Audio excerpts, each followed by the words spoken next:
So the first thing I want to say is thank you for all the amazing questions that you've been sending us on Instagram. If you don't know, what you need to do is watch this video first, of course. After that, head over to Instagram, follow City Hacks London, and you can leave me a question via a message or a comment, and I will respond to it ASAP.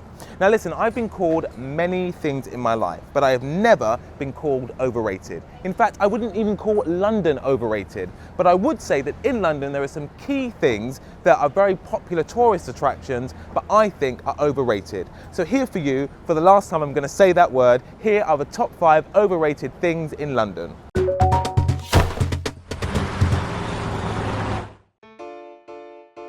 Harrods is definitely a London landmark, London department store that is known worldwide. But I would say if you're coming to London, there are better department stores you can go to. Harrods is vast, it's always busy, and it's really expensive. And personally, unless you have a holiday budget of £8 billion, it's probably not for you.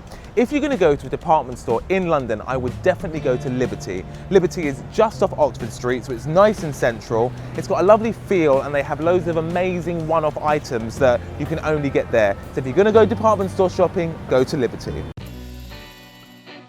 Okay, I get it. You Cumber bitches are crazy. And when you get to London, you want to see as much Sherlock Holmes related stuff as possible. Now, if you're going to do that, definitely head down to Baker Street, because Baker Street is kind of Sherlock Holmes heaven. There's like fish and chip shops that are like dedicated to Sherlock Holmes. So I definitely check out Baker Street way, but I wouldn't go to the Sherlock Holmes Museum, because to be honest with you, it's a little bit old fashioned. It's a little bit like if you like Sherlock Holmes in the 1960s, it would be perfect. So I would say Sherlock Holmes fans, head to Baker Street, and also do a Google, because there will be actual locations in London where they filmed Sherlock Holmes. But I would say avoid the museum.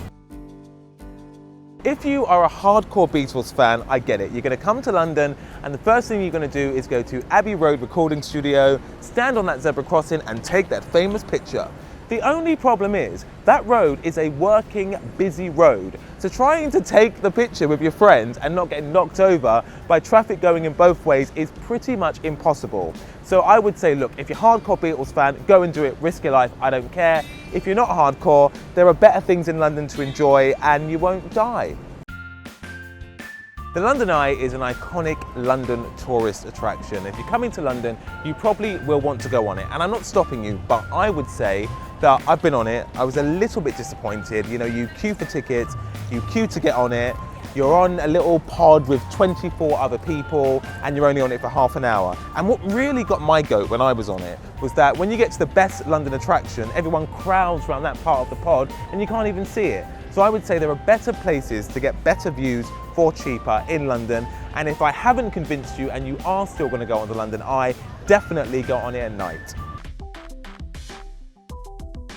So my final bit of London advice is something that I call look but don't touch. And what I mean by that is these are iconic places in London that you want to go to, you want to say you've been, but actually there isn't a whole lot of stuff going on there. So Leicester Square, for me, Leicester Square is full of overpriced restaurants that are really rubbish, cinemas that are overpriced. If you're going to go to the cinema, go round the corner to Soho, go to the Curzon. If you want to go for a nice meal, I would go to Covent Garden. Londoners avoid M&M World like the plague. So I would say Leicester Square is not somewhere you want to spend a particularly long time at. And I would also say exactly the same for Piccadilly Circus.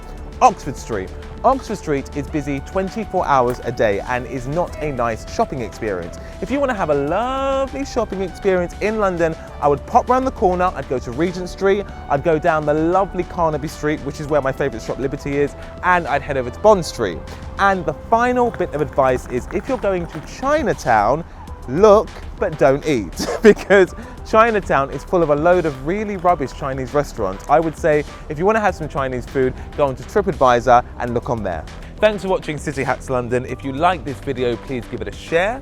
You can subscribe here, you can watch our other videos here, and you can social media me all night long, because baby don't disappoint. That sounds rude.